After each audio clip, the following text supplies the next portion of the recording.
अस्सलाम वालेकुम dear students. हमने जो है 1.1 एक्सरसाइज 1.1 कंप्लीट कर ली थी। अब हम आगे चलते हैं प्रॉपर्टीज़ ऑफ रियल नंबर। जो प्रॉपर्टी है रियल नंबर की, वो पहली प्रॉपर्टी है क्लोजर प्रॉपर्टी ऑफ एडिशन। ठीक है, the sum of any two real number is a real number. यानी किसी भी कोई से भी हमारे दो रियल नंबर हों, वो कोई से भी नंबर हो सकते हैं। जैसे रियल नंबर हम पहले पढ़ के आए थे, इसमें रेशनल और इरेशनल दोनों आ जाते हैं। तो हमारे कोई से भी टू रियल नंबर हों, अगर हम उनको सम करें तो जो रिज़ल्ट आएगा वो भी हमारा जो है रियल नंबर ही आएगा। फॉर एग्ज़ाम्पल, जैसे कि 2 हमारा रियल नंबर है और 3.5 भी हमारा रियल नंबर है। जब हमने 2 और 3.5 को ऐड किया तो हमारा जवाब आया 5.5, जो कि 5.5 भी रियल नंबर है। यानी हमने दो रियल नंबर को ऐड किया, जो आंसर आया वो भी हमारा रियल नंबर ही होगा। ये थी हमारी क्लोजर प्रॉपर्टी। अब सेकंड है क्लोजर प्रॉपर्टी ऑफ मल्टीप्लिकेशन। जो पहले पढ़ी वो हमने पढ़ी थी क्लोजर प्रॉपर्टी ऑफ एडिशन। अब हम पढ़ेंगे closure property of multiplication. The product of any two real number is a real number. जैसे कि हमने पहले बताया, पहले में हम क्या कर रहे थे कि दो रियल नंबर्स को ऐड कर रहे थे तो हमारा जवाब भी रियल ही आ रहा था। इसमें भी वही चीज़ है, इसमें हम दो रियल नंबर का प्रोडक्ट यानी दोनों को मल्टीप्लाई करेंगे तो जो जवाब आएगा वो भी हमारा रियल नंबर ही होगा। ये है हमारी closure property of multiplication. Example देख लेते हैं। 12 हमारे पास रियल नंबर है और 1/3 हमारे पास रियल नंबर है। ठीक है, जब 12.1/3 और 4 इज़ अ रियल नंबर, तो हमारे पास जो जवाब आया वो भी हमारा क्या आया, रियल नंबर ही आया। 3 टाइम 1 इज़ 3, 3 टाइम 4 इज़ 12, तो 4 भी हमारा क्या है, रियल नंबर ही है। जब हमने दो रियल नंबर का प्रोडक्ट किया, जवाब भी हमारा रियल नंबर ही आया। अब है commutative property of addition. Two real numbers can be added in any order. दो नंबर है हमारे पास ए और बी। ए, उनका ऑर्डर आप कोई सा भी रखो, पहले ए रखो या बी पहले बी रखो, कुछ भी रखो। यानी आप ए प्लस बी रखो या बी प्लस ए रखो, दोनों का जवाब सेम आना चाहिए, तो हमारी क्लोजर प्रॉपर्टी वो सेटिस्फाई करेगी। फॉर एग्जाम्पल, 12 + 7 का जवाब क्या आएगा या 7 + 12 का जवाब, दोनों का सेम ही आएगा। आप पहले 12 रखें या पहले 7 रखें, दोनों का जवाब सेम ही आएगा। तो ये हमारी क्या है, क्लोजर प्रॉपर्टी।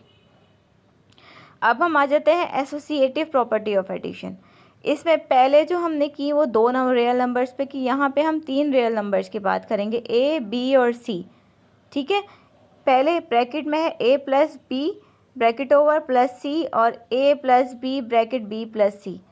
ठीक है, if 3 real numbers are added it makes no difference which 2 are added. यानी आप तीन रियल नंबर हैं, पहले आप कोई से भी दो ऐड करें या बाद में आप कोई से भी दो ऐड करें, उनका जवाब जो है वो सेम ही आएगा। जैसे कि हमने देख लिया, हमने 12 + 7 किया, फिर उसमें 5 ऐड किया, और जो इक्वल के इस तरफ है यहाँ हमने 7 + 5 किया, बाद में 12 ऐड किया, तो दोनों का जवाब हमारा 24 ही आया। लेफ़्ट हैंड साइड और राइट हैंड साइड दोनों सेटिस्फाई हुई हैं, तो ये हमारी एसोसिएटिव प्रॉपर्टी हो गई। अब हमने जो पहले पढ़ी थी वो पढ़ी थी एसोसिएटिव प्रॉपर्टी ऑफ एडिशन। अब हम पढ़ेंगे एसोसिएटिव प्रॉपर्टी ऑफ मल्टीप्लिकेशन। जैसे एसोसिएटिव प्रॉपर्टी एडिशन से है, सेम वैसे ही एसोसिएटिव प्रॉपर्टी मल्टीप्लिकेशन में। इसमें आप कोई से भी नंबर आप पहले मल्टीप्लाई करो, उसका जवाब भी सेम आएगा। हम एग्जाम्पल देख लेते हैं। 12.7 मल्टीप्लाई किया, यानी 12 × 7, हमने 12 टाइम 7 इज़ मल्टीप्लाई किया, फिर उसको 5 से मल्टीप्लाई किया, या हमने 7 × 5 किया, फिर उसको 12 से किया, दोनों का जवाब हमारा 420 ही आया, लेफ्ट हैंड साइड और राइट हैंड साइड। अब हम आ जाते हैं distributive property of multiplication over addition या सब्ट्रैक्शन। डिस्ट्रीब्यूटिव प्रॉपर्टी क्या होता है, A bracket B plus C bracket over A B plus A C, ये हमारी डिस्ट्रीब्यूटिव प्रॉपर्टी है। इसके एग्जाम्पल देख लें हम। 7 ब्रैकेट 5 + 5 ब्रैकेट ओवर, अब 7 को 5 से करें मल्टीप्लाई, बीच में प्लस की साइन, 7 को 3 से मल्टीप्लाई करें, बीच में प्लस की साइन, और सेम ऐसे नीचे जो है सब्ट्रैक्शन वाला है। अब हम कौन सी प्रॉपर्टी पढ़ रहे हैं, identity property of addition. Identity property, any number added to identity element 0 will remain unchanged. यानी कि आप कोई सा भी नंबर 0 के साथ आप ऐड करें तो वो जो रिज़ल्ट आएगा वो ए ही आएगा, वो अनचेंज होगा, वो चेंज नहीं होगा। ए + 0 करें या 0 + ए करें, जवाब आपका ए ही आएगा। 0 के साथ आप कुछ भी ऐड करें तो आपका जवाब क्या आएगा, वही आएगा, सेम नंबर। ठीक है, तो हमारी जो आइडेंटिटी होती है विद रिस्पेक्ट टू एडिशन वो ज़ीरो होती है।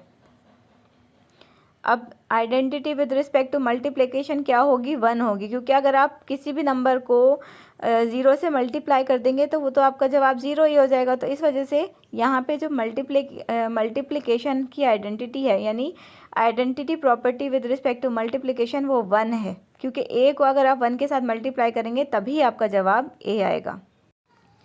अब आ जाते हैं हम inverse property of addition. The sum of a number and its additive inverse यानी opposite is the identity element. Inverse मतलब अपोजिट। अब यहाँ पे है inverse property of addition. Addition का जो अपोजिट होता है वो क्या होता है, सब्ट्रैक्शन। तो ए का अपोजिट क्या होगा, कोई सा भी नंबर है हमारे पास, जैसे 7, उसका अपोजिट क्या होगा, -7। तो ऐसे ही ए का अपोजिट -a, यानी ए में आप ऐड करो -a या -a में आप ऐड करो a, दोनों का जवाब 0 आएगा और इसका जवाब 0 ही आना चाहिए। ठीक है, क्योंकि इन्वर्स प्रॉपर्टी ऑफ एडिशन है। ठीक है, अब आ जाते हैं inverse property of multiplication. The product of a number and its multiplicative inverse यानी reciprocal is the identity element a and 1/a are multiplicative inverse. जैसे कि एडिशन का अपोजिट मल्टीप्लिकेशन था, सेम ऐसे जो है मल्टीप्लिकेशन का अपोजिट क्या होता है, डिवीजन होता है। ठीक है, ऐसे ही ए का, यानी ए मल्टीप्लिकेटिव इन्वर्स कर रहा है तो ए का मल्टीप्लिकेटिव इन्वर्स क्या है, होगा 1/a। a into 1/a is equal 1/a into a। दोनों का जवाब क्या आना चाहिए, ये चीज़ आप ध्यान में रखिएगा कि जब भी आप इन्वर्स प्रॉपर्टी सॉल्व करें तो जो है उसका जवाब जो है आइडेंटिटी आना चाहिए, आइडेंटिटी एलिमेंट आना चाहिए हमारा, जो कि इससे पहले वाली प्रॉपर्टी हमने पढ़ी थी।